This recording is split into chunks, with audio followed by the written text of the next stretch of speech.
अच्छा, अब आ जाए तो देखें एक ही आपका प्रोसीजर है, अगर आप देखें सारे सवाल है, अब 2-3 सवाल अगर आप खुद से कर लें अच्छी तरह समझ के तो आप देखेंगे एक ही जैसा प्रोसीजर। अब आ जाए 841 है, तो अब देखें 841 में आपके पास पहले आप जो डेटा है उसको आप पढ़ लें, उसको कौन कौन सी चीजें आपको दी हुई है और किस चीज के बारे में आपका हाइपोथेसिस टेस्ट है, या तो आपको पॉपुलेशन मीन के बारे में होगा, म्यू के बारे में, या पॉपुलेशन प्रोपोर्शन के बारे में होगा। तो अब इसमें एक some financial theoreticians believe that the stock market's daily prices constitute a random walk with positive drift. Random walk with positive drift का मतलब ये है, पॉजिटिव ड्रिफ्ट का मतलब है कि you are going in the profit direction, ठीक है। तो इफ दिस इज एक्यूरेट, अगर ये सही है, तो then the Dow Jones industrial average should show a gain on more than 50% of all trading days. तो पॉजिटिव ड्रिफ्ट का मतलब यही है कि जो भी आप ट्रेडिंग कर रहे हैं तो 50% ऑफ द टाइम जो है आपको उसमें गेन होना चाहिए, ये मतलब है random walk with positive drift. तो जो डाउ जोन्स इंडस्ट्रियल एवरेज आपके पास जो स्टॉक है, it should show a gain on more than 50% of all trading days, more than 50। तो मोर देन से आपको क्या पता चल रहा है कि किस टाइप का टेस्ट, किस चीज में आप इंटरेस्टेड होंगे, मोर देन, ग्रेटर देन में या लेस देन में, बताएं मुझे। ग्रेटर देन में, ग्रेटर देन में। अच्छा, तो इसके अंदर ये जो 50% है आपके पास, ये आपके पास क्या है, ये आपका पॉपुलेशन प्रोपोर्शन है। तो यानी जो पॉपुलेशन प्रोपोर्शन पी आपको दिया हुआ है वो 50% है, यानी 0.5। और आपका नल हाइपोथेसिस क्या होगा कि जो प्रोपोर्शन है आपके पास वो 50% है, 0.5। और इसके अगेन जो आपका अल्टरनेटिव हाइपोथेसिस है वो क्या होगा कि नहीं, जो गेन है आपके पास वो ग्रेटर देन 50% है, यानी पी इज ग्रेटर देन 0.5। तो इससे पता चल रहा है ये वन टेल टेस्ट है, और ग्रेटर देन का मतलब है कि ये राइट टेल टेस्ट है या अपर टेल टेस्ट है। आपका रिजेक्शन रीजन जो होगा वो राइट टेल में होगा। अच्छा, आप और डेटा हम इसमें से पढ़ लेते हैं। यहां तक ये सारी चीजें आपको पता चल गई। if the average increased on 101 of 175 randomly chosen days, तो 175 randomly chosen days या n सैंपल साइज आपके पास n 175, तो आउट ऑफ 175 कितने दिन में इंक्रीज हो रहा है, 101। तो सैंपल प्रोपोर्शन आप किस तरह निकालेंगे, जितने दिन में वो इंक्रीज हो रहा है उसको आप डिवाइड कर देंगे total number of sample size से, यानी 101 डिवाइडेड बाय 175। तो सैंपल से जो आपको प्रोपोर्शन मिल गया है वो 0.5771 है। तो हमने अल्फा यूज करना है 0.01, और फिर हमने ये टेस्ट चेक करना है कि क्या ये बात सही है या नहीं। यानी अब इसमें आपको सारा डेटा पता चल गया, H naught P is equal to 0.5 है, और इसका अगेंस्ट अल्टरनेटिव है कि P is greater than 0.5। Right tail आपके पास टेस्ट है। अब आप ये डिसाइड करें कि आपके पास जो डिस्ट्रीब्यूशन है कौन सी होगी। उसके लिए आप देखेंगे सैंपल साइज क्या है। अगर सैंपल साइज ग्रेटर देन 30 है तो सिग्मा मालूम हो या नहीं मालूम हो, हर केस में हम Z डिस्ट्रीब्यूशन यूज करेंगे। तो यहाँ पर यही चीज है, एन जो है वो आपके पास ग्रेटर देन 30 है और सिग्मा आपके पास अननोन है, तो हम कौन सी डिस्ट्रीब्यूशन यूज करेंगे, हम Z डिस्ट्रीब्यूशन यूज करेंगे। सही है, यहां तक क्लियर है बात। और आपके पास जो क्रिटिकल रीजन है ये राइट टेल टेस्ट है, तो आपका क्रिटिकल रीजन सारे के सारा कहां पर होगा, राइट टेल में होगा। सही है, तो ये आपके पास जो है राइट टेल टेस्ट है। तो ये मैंने इसके डायग्राम दिखा दिए, critical reason right hand side पर है और Z डिस्ट्रीब्यूशन है। अब हमने देखना है जो क्रिटिकल वैल्यू है Z की, जो वैल्यू है, जो रेड पोर्शन और ब्लू पोर्शन एक्सेप्टेंस रीजन और रिजेक्शन रीजन को सेपरेट करती है, ये किस तरह निकालेंगे। अब इससे आगे मैंने आपके ऊपर छोड़ दिया, डू योरसेल्फ। इससे आगे कर लेंगे आप इसको, इससे आगे कर लेंगे, बात क्लियर है, सही है ना। तो अगर आप कहें, अगर आपने ये मतलब ये पूरा सॉल्यूशन उतारना है किसी क्वेश्चन का जो पीछे अभी इसमें करवाया, किसी क्वेश्चन का सॉल्यूशन उतारना है तो बता दें। मैं आप ये अब मैं आपको बता रहा था कि दोबारा मैं रिपीट कर देता हूं, जो 5 स्टेप प्रोसेस है हाइपोथेसिस टेस्टिंग का। 5 स्टेप्स में आप जो हाइपोथेसिस टेस्टिंग करते हैं कौन कौन से। स्टेप 1 में क्या है, आप ये डिसाइड करते हैं कि ये 2 टेल टेस्ट है या 1 टेल टेस्ट है। फिर आप नल हाइपोथेसिस बताते हैं, अल्टरनेट हाइपोथेसिस H1 बताते हैं, अल्फा बताते हैं। ये पहला स्टेप हो गया। अब सेकंड स्टेप पर आए। सेकंड स्टेप में आप डिसाइड करते हैं कि T डिस्ट्रीब्यूशन है या Z डिस्ट्रीब्यूशन है, और फिर उसी हिसाब से आप क्रिटिकल वैल्यूज निकाल लेते हैं। क्रिटिकल वैल्यू जो आपके एक्सेप्टेंस रीजन और रिजेक्शन रीजन को सेपरेट करती हैं। फिर थर्ड स्टेप पर आए। थर्ड स्टेप में आप क्या करते हैं, जो आपका सैंपल स्टैटिस्टिक्स है, अगर आप मीन के बारे में हाइपोथेसिस टेस्ट कर रहे हैं, सैंपल स्टैटिस्टिक्स X बार होगा। अगर पॉपुलेशन प्रोपोर्शन के बारे में कर रहे हैं तो सैंपल स्टैटिस्टिक्स P बार होगा। तो जो भी सैंपल स्टैटिस्टिक्स आप उसकी स्टैंडर्ड एरर कैलकुलेट करें, और फिर उसकी जो भी ऑब्जर्व्ड स्टैंडर्ड वैल्यू है, Z वैल्यू, T वैल्यू, वो फाइंड आउट कर लें। अब आप देखें जो Z वैल्यू है, T वैल्यू निकालिए। फोर्थ स्टेप में आप स्केच करके देखें ये कहां पर है। अब क्रिटिकल वैल्यू स्केच करेंगे, एक्सेप्टेंस रीजन स्केच करेंगे, रिजेक्शन रीजन, तो देखेंगे ये टी वैल्यू जो है आपके पास ये किस पोर्शन में जो है आपके स्टेप 1 में एक मिनट सर, एक मिनट जी जी। ये आवाज किसकी थी? क्योंकि हम इसको आयशा गायब हो गई। स्टेप 1 वही तो बोल रहा हूँ, स्टेप 1 दोबारा देखने इधर आ जाए, इधर आ ये जाए। तो गलत हो रहा है सर, पता नहीं क्या क्लास में क्या कर रहे हैं सर। अभी आयशा की आवाज ही नहीं थी। अच्छा, तो और लड़की आई है, मैं क्या कर सकता हूँ, अपने टाइम क्यों जाया कर रहे हैं? अपने टाइम तो जाया नहीं करें ना, इधर कंसंट्रेट करें। तो स्टेप 1 आपके पास क्या, आप पहले डिसाइड करते हैं 2 टेल टेस्ट है या 1 टेल टेस्ट है। आप नल हाइपोथेसिस H0 बताते हैं, अल्टरनेट हाइपोथेसिस H1 बताते हैं और अल्फा बताते हैं। अब सेकंड स्टेप में आप डिसाइड करते हैं कि आप कौन सी डिस्ट्रीब्यूशन यूज करेंगे, जो भी आप सैंपल स्टैटिस्टिक्स यूज कर रहे हैं उसकी डिस्ट्रीब्यूशन T है या Z है, और फिर आप उसकी क्रिटिकल वैल्यूज निकाल लेते हैं। सेकंड स्टेप है। थर्ड स्टेप में आप स्टैंडर्ड एरर निकालते हैं और Z वैल्यू या T वैल्यू निकालते हैं। फिर फोर्थ स्टेप में आप चेक करते हैं, आप स्केच करते हैं critical value, acceptance region, rejection region. तो थर्ड स्टेप में जो आपने Z या T वैल्यू निकाली है वो देखते हैं किस रीजन में। अगर एक्सेप्टेंस रीजन में है तो आप नल हाइपोथेसिस को एक्सेप्ट कर लेंगे, रिजेक्शन रीजन में है तो रिजेक्ट कर देंगे, और उस हिसाब से जो है आप अपना कंक्लूजन जो है वो ड्रॉ कर लेंगे। सही है, समझ गए आप इसे?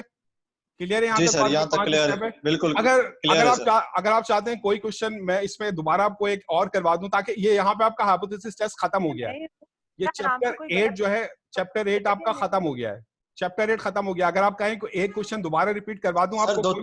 सर आप उसमें से करवाएं जो आपने अभी लास्ट वाली लेक्चर की स्लाइड खोली थी, ये जो आपने 5 स्टेप वाली है ये क्लियर हो गई, ये पूरी। हाँ हेलो सर, एक क्वेश्चन है।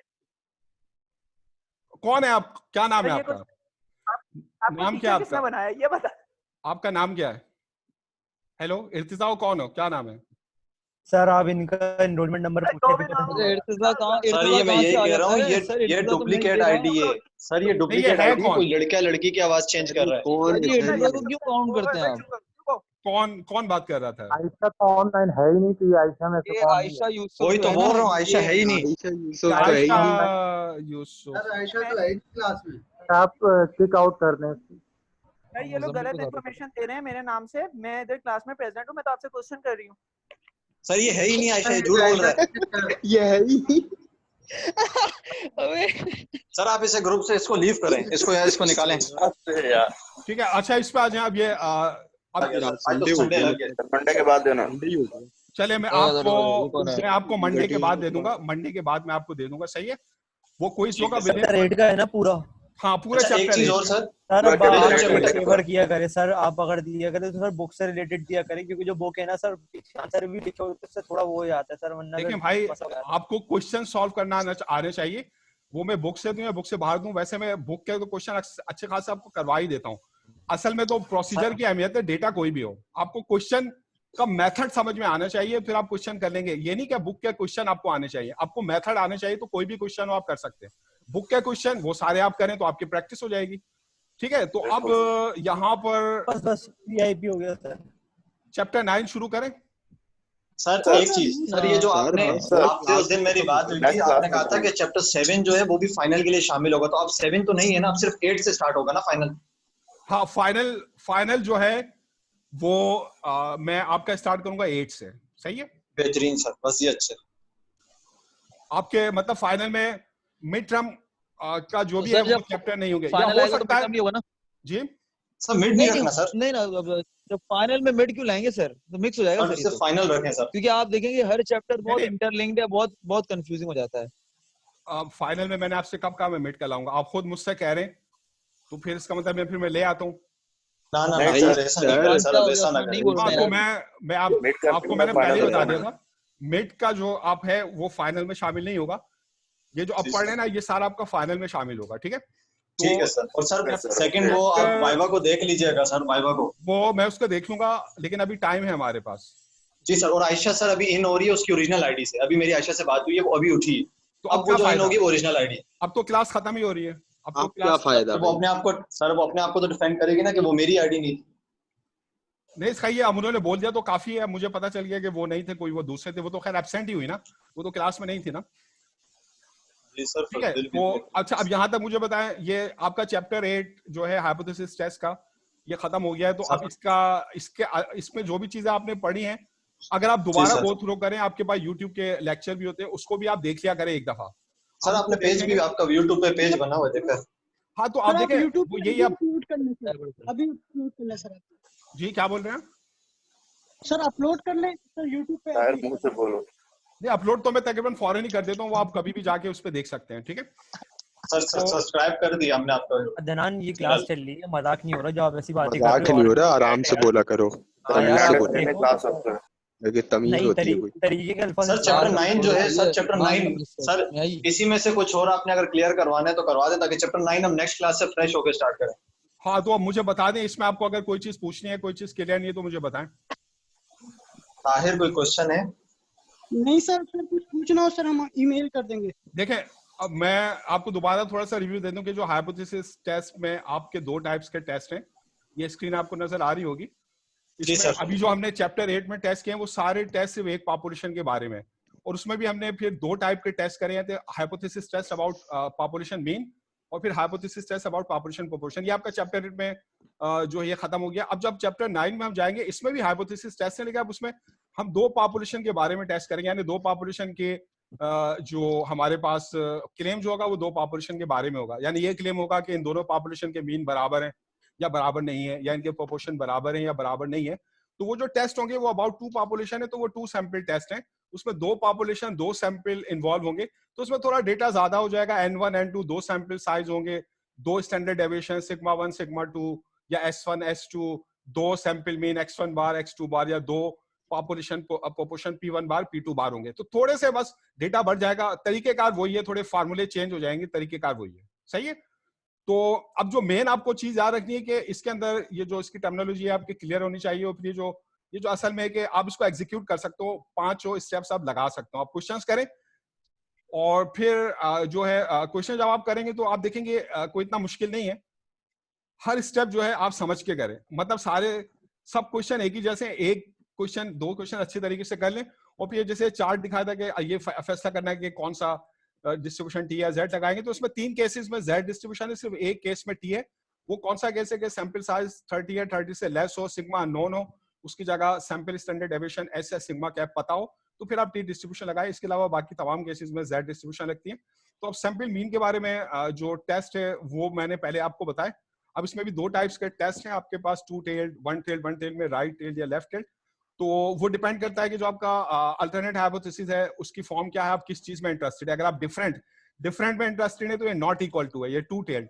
अगर आप है ग्रेटर देन या मोर देन या इंक्रीज, तो ये ग्रेटर देन है, तो ये राइट टेल है। अगर आप इंटरेस्टेड हैं लेस देन या डिक्रीज, तो ये आपके पास लेफ्ट टेल टेस्ट होगा, तो लेस देन की फॉर्म में होगा। तो जो भी आपके पास क्वेश्चन है उससे आपको उसकी वर्डिंग से पता चलेगा कि आप किस टाइप के टेस्ट में जो है वो इंटरेस्टेड हैं।